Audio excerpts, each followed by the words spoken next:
Welcome to Milestone Moments, the show where we explore the journeys that lead to success. I'm Sheila Slick, your host and founder of 5 Milestones. In every episode, we will bring you insights from the minds of entrepreneurs, leaders, and experts who will share not just their expertise, but the milestone moments that have reshaped their journeys and led to significant achievements. So if you're looking for motivation, you're in the right place. Subscribe now and discover the milestones that mark the path to success. Welcome to another episode of Milestone Moments in Business and Leadership. I'm your host, Sheila Slick, and today my special guest is Eric Pape. Paul is a TEDx speaker, author, and a creative business strategist known as Santa for Nerds. With over 20 years as a successful creative entrepreneur, Paul has designed custom collectibles for Disney, Universal, and Nickelodeon while building his own thriving design studio.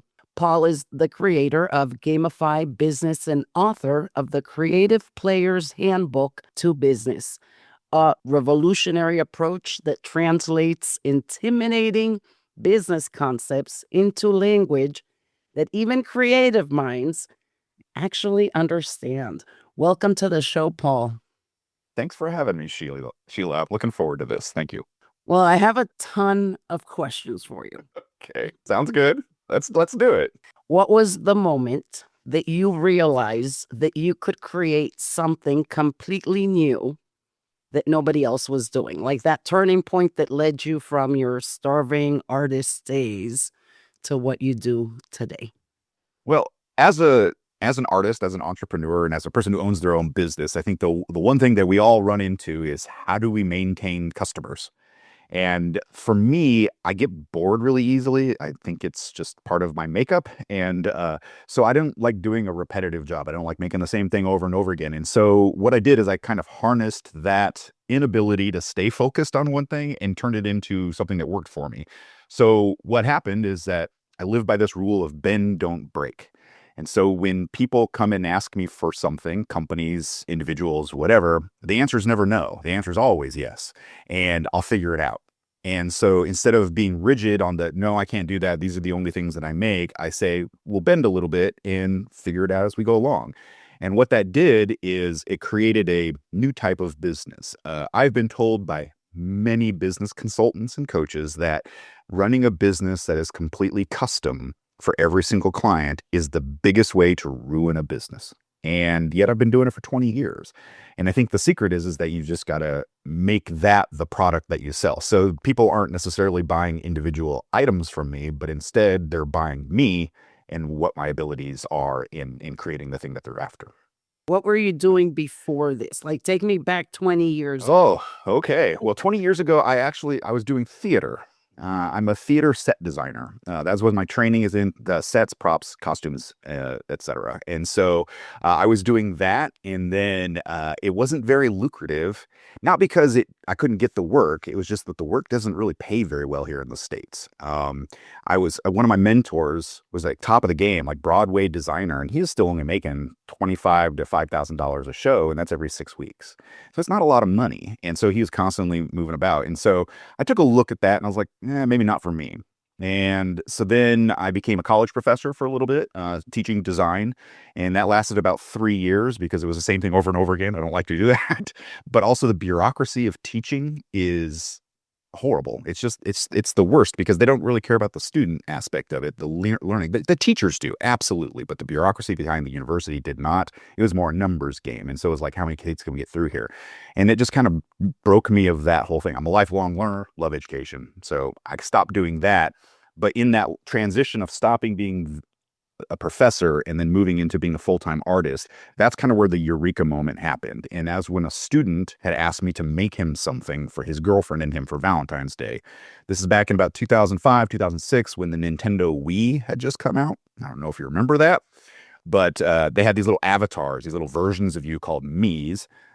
And he's like, hey, can you make me one? And I'm like, yeah, sure, why not? And so I did. I charged him like $50. And I didn't know it, but he had posted it on a social media site. It was a blog called Super Punch. And this is before there was Facebook and all the other social medias that are out there now.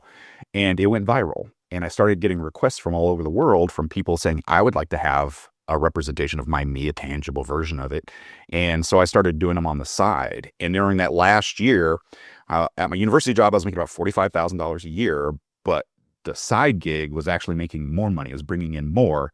And so I asked my wife, I said, would it be okay to quit this stable income 401k gig and go freelance? And she said, I'll give you a year. So I'm like, okay. So quit the job, started doing that. Within 3 or 4 months, I had a viral idea. We made $50,000 in about 2 weeks. And she's like, I think you've got it. And so that was 20 years ago. That's how I got here. And you haven't looked back. Oh, I look back all the time, but I don't go back. We're always looking that way, but we never go there. So yes. Well, before we started recording the podcast, one of the things I told you that I was really looking forward to as a business consultant, I understand the frustration sometimes of creatives when they're trying to turn that hobby or a side gig into a successful business. So, what do you think is one of the biggest mistakes that creators make when they're first trying to turn their art into a business?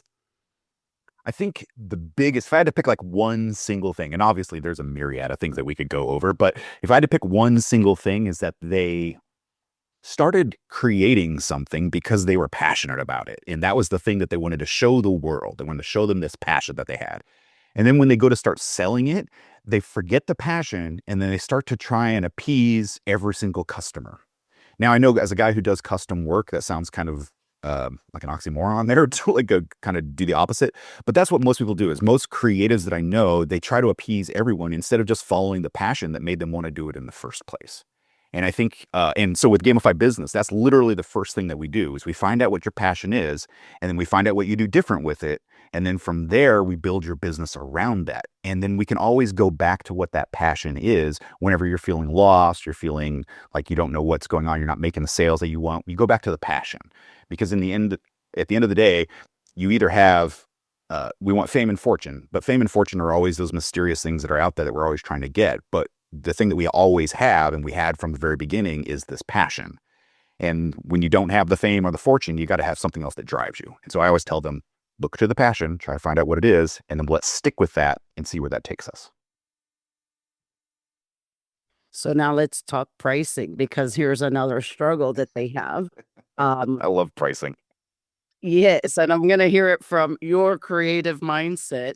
When it comes down to pricing, sometimes they use the wrong framework entirely. What's the difference between pricing art and quote unquote, like a magic item? I want to learn about that versus the way a different kind of business would price their products, which would just be cost of goods sold. That's right. Well, here's the thing. Artists or creatives, I like to say creatives because all creatives are not artists, but all artists are creatives. So like you and your business as a coach are a creative because you have to come up with ideas on the fly. You have to be creative in your endeavor. All entrepreneurs, creatives. Artists are creatives, but they're also artists. So when it comes to pricing and we price like magic items, we live in a world of Amazons and Walmart where anything that you want, you can go online and you can buy it for $1. Everything is dirt cheap. The thing is that's because it is mass produced. It's typically produced in a country that does not pay a fair wage. And then here we are in the States or in first world countries, and we're trying to be an artist and make a living at it. And I hate the starving artist trope. So when we talk about pricing, you have to get past the point of wanting to compare yourselves to companies like Amazon and Walmart. And instead, think of yourself as a wizard who creates something that is completely unique, something very magical. That automatically ups your price because you cannot get what I make anywhere else. As a creative, there's only you. There will only ever be you. The art, the work that you create, the ideas that you generate are unique to you. No one in the past and no one in the future will ever create the things that you create. And we got to think of ourselves like that. We are truly magical beings who create magic items for sale. And that comes at a cost. And we don't need to feel bad for asking for that. Trust me, as a person who's been doing this for 20 years, I get held up often with well, if I lower the price, then I'll at least get the sale and I can pay my bills. But what I found is every time I lower my price, those are the worst customers, hands down. And that when I stick to my guns and I stick to my prices, the customers come. They may not be as frequent as the low priced ones, but then if I'm doing it for the low price, I'm doing a lot more work for minimal amount of money. Whereas I just stuck my guns, stayed to the higher pricing, I would have done less work for the same amount of money. So you just have to kind of retrain your brain and retrain how we think about this. And in the States, it's really difficult because art is looked down upon. It took me 15 years to say I was an artist. I used to call myself a designer, a maker, a fabricator, all these other terms to kind of work around it. Because whenever I said, "Hi, I'm Paul Pape, I'm an artist," everyone's reaction, everyone across the board is, "Oh," and it's like, wow, that hurts. Like, or it's, "Do you want fries with that?" Or, "How do you like your coffee?" Or however they want to put it. And it's like, no, I'm actually magical. So I'm a wizard. So it's just a lot easier now if we frame it that way to think of your pricing in that point. Now I have a whole mathematical equation that we could go into that tells you how to figure out where to start your pricing and all that, but we can say that for the conversation. But the whole point is that you've got to think of yourself as unique because you are. And that's how we get out there. And that's how we keep those prices up there. So to be clear on who you serve, because now we've used the word creative, now we're talking artists, and I want to make Yep. sure that we're speaking to the right people. Give me some examples of how do you help them?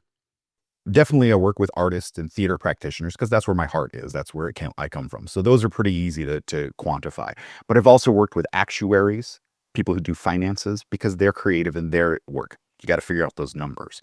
I've worked with startup companies. I've worked with people who have been in their business for a really long time, like CEOs who are noticing that the machine is not working as well as it should. I've worked with CEOs who feel that they have to take on every single aspect of their job. And as far as like what the thing is that they're making, it's inconsequential. It's just really the people who have the spirit to want to be creative, to want to be an entrepreneur, or to run a business or to own it. Because you got to wear a lot of hats, and that's really where the creativity comes in.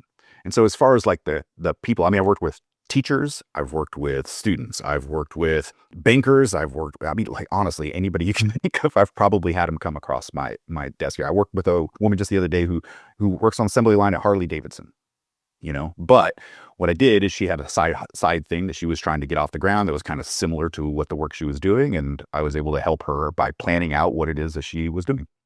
So would it be fair to say that someone who's looking to transition into entrepreneurship and they're looking for a creative or their artistic talents, they would reach out to you and you help them from idea to launch?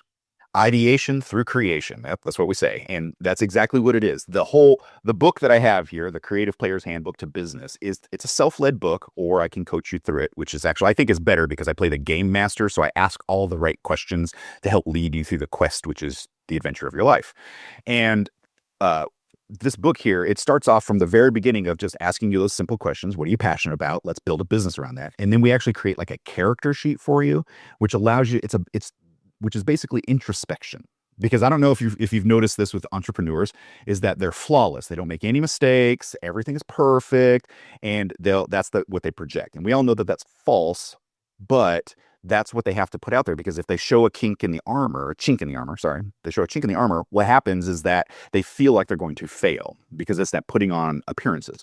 So we create a character sheet which just separates you just far enough away from who you are. It's still you. It's just not me, it's my character. And so you can say, what are the things that I'm strong at and good at? What are the things that I'm not so good at? What are my deficiencies? And it's not a negative to have things that you're not good at. I know as entrepreneurs and as people who want to run everything that we have to feel like we can do everything. But the reality is we sure could, but we'll be bad at a lot of it. So find people who are better at it. But the only way that you're going to know who's good at it is if we fill out this character sheet so we know who they are. It's like a personality test, but it's through introspection. So I want you to really think about who you are. And then from there, you have your employees or people that you want to work with do the same sheet. Then we do something called looking for group. And that's my favorite part. And that's why we're actually in a tavern. This is why this looks like a bar here, because in role-playing games, which is what this is kind of based around, when you go looking for a group, you do that at the tavern, because the tavern is where everybody gets together. And I play the tavern keeper. I'm just the guy who has the knowledge. I'm not the star of the show. You are. You're the adventurer. And so what we do is we go looking for group, and we look for people who are not similar to you, but are actually have the opposite skill set as you to help round you out. Because there's nothing worse than going into battle with 5 warriors because you're automatically going to wipe. What you need a warrior, you need a wizard, you need a healer, you need all these different people to help round out your party to be successful. It's the exact same thing in business. You need people who are more well-rounded. And so that's really what this book does. And so if you are unsure how you want to get into this, you sit down, you do your character sheet, really gives you that introspection, then you know who you are and what you're after. Then you go find the people to help support that. Then you got the adventure of business ahead of you. I like that. I feel like I'm in a Disney kind of setting. And then you said it's a tavern. I hadn't put 2 and 2 together. You Yeah. just have a Disney feel all about you from the way Well, you thank you. approach business. That's why I'm Santa. Let's talk about that. What does that Okay. mean? I'm Santa for Nerds is the title. I did not give myself a nickname. You do not do that in life. People give you nicknames. And like I said, for years, I didn't know what to call my business because it's really hard to put on a business card that you can make anything that you can think of. And that was one of my business cards. I also tried want fulfillment specialist. It would be wishes, but I'm not a genie. I tried all these like silly things to get people to understand that really it's just ask for what you want and I can make it happen. And what happened is probably about 13, 14 years into my business, I had a woman who was a client and we were talking one day and she's like, you really are just like Santa for nerds. You make all this nerdy stuff and like anybody wishes for something and you're just like, poof, I can make it happen. And I was like, that is the perfect way to describe what it is that I do. Because as a person, you know who Santa is and you know what a nerd is. And even if you don't understand what Santa for Nerds is, it's enough of information that people go, I need to know more. And really, that's what came about. So now when I introduce myself, and my TEDx talk is actually called Santa for Nerds, and it really goes through the history of like how I became who I am. And the thing is I don't just make items. What I do is I make memories tangible. And that is such a weird thing to be able to do and to demonstrate, but everything that I make, I don't keep. And so people are like, well, show me all the things that you've made. I'm like, I can't, I don't own any of it. It's gone to the thousands of people and companies around the world. And so when we say Santa for Nerds, it's a lot easier for people to be like, oh, okay, so you grant wishes, you make things happen that is magical. Like, absolutely, that's what I do. So your TEDx talk, Santa for Nerds, goes over your life history and then a framework. Do you discuss a particular framework?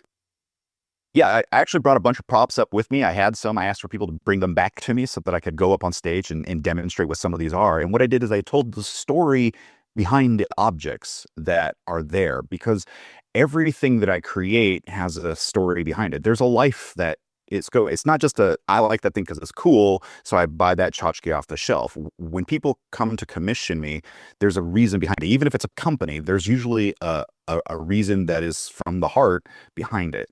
And so what I did is I went on stage and I explained a little bit about who I was, explained that I am Santa for Nerds, and then went through the stories of the people that are these objects and how what I captured was a moment in time so that when they look upon it, they're taken back. It's like a magic portal that allows them to see it. I do a lot of custom engagement ring boxes. So like nerdy people like Harry Potter, Star Wars, you name it. I've probably worked in Marvel stuff, but they take that thing, or gaming is another huge one. And if they have a shared interest in it, then I create an object from that franchise and make it a hidden ring box. So the person who receives it is excited because they get that thing from that franchise that they really love. But then the magic is hidden inside and it's always hidden. And so then they open it up and then that moment, especially with an engagement, that's a fleeting moment in people's lives. When you're proposed to, typically it's they get down on the knee, pop open the box, put the ring on the finger, and that's it. And there's no record of it unless somebody videoed it from afar or whatever. But what I do is I take everything that led up to that moment, the things that made that relationship as solid as it, that made you want to take that leap to marriage, and I consolidate it into a package so that when they look at it, they go, that was our history. And then it culminated in this moment. And it is, like I said, it's a tangible memory that they can keep forever. Well, I'll make sure to leave the link in the comments so that we all watch that TEDx speech. It sounds fascinating. Thank you. So for someone listening who's been avoiding the business side of their creativity because perhaps it feels overwhelming, what would be one gaming principle that they could apply today to make it feel less intimidating? We are, as a species, like driven by reward. The carrot and the stick, we've all heard that analogy before. And nobody wants the stick, but everybody wants the carrot. The stick is the work, and that's unfortunately business. The carrot is the thing that we go towards. When we're on our phones, our devices, and we're doom scrolling, we get a dopamine hit.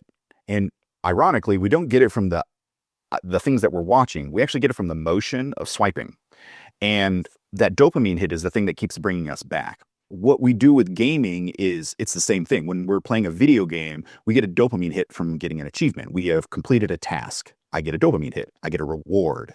And we're reward driven. And so what we do with gaming, especially with gamified business here, is we take all the aspects of business and we turn them into challenges. And then when you accomplish the challenge, you get a reward. The rewards are based on you. You get to choose what it is. I have found that gold star stickers work wonderfully. It doesn't cost you hardly anything, but people love them. I did an event and we were doing this type of thing and people were collecting them. They were putting them, and then we went and did a tour of Target because I love to go to Target to show creatives how things work.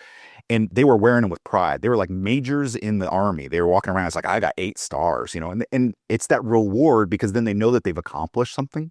And that's really the best way to motivate you as a creative to do the things that you necessarily don't want to do, just like you would in a video game. I don't know how many hours I spent in World of Warcraft running around picking up mushrooms or killing boars, where you have to do 30 of them, then run back to the guy and go, I did it. And he's like, okay, here's the next level thing. Here's a sword, and go off and do it again. And it's boring, repetitive work. It's called grinding. We use that exact same term in business. We got to do the daily grind. That's what it is. But we don't ever in business give ourselves a reward except for the paycheck. But that's usually so far off in the future, it becomes negligent. We don't think about it. It like leaves our mind. And so instead, what we do is we give ourselves short-term goals with rewards, and that's what helps propel us forward. And the reward could even be a sticker that serves as a reminder that you That's right. accomplished the task. I'm going to go get some gold stickers. Exactly. You should. So where can we find you? Where can we buy your book, listen to your Excellent. TEDx? I'll leave that on the link. Find you online. I am Paul Pape Designs pretty much everywhere on social media because I've been doing this for 20 years. But the business, Gamified Business, is gamifiedbusiness.com. If you would like to sample the book, get the first 2 chapters for free, you can go to gamifiedbusiness.com/podcast. Just the word podcast. And it'll pop up a form, just fill it out, and you'll get sent the first 2 chapters of the book for free so you can get an idea of what gamifying your life and your business would be like. And then paulpapedesigns.com for all the rest of it. Well, thank you so much for joining me today, Paul. You're very welcome. Thanks for having me, Sheila. And thank you all for tuning in to another episode of Milestone Moments in Business and Leadership. Until next time.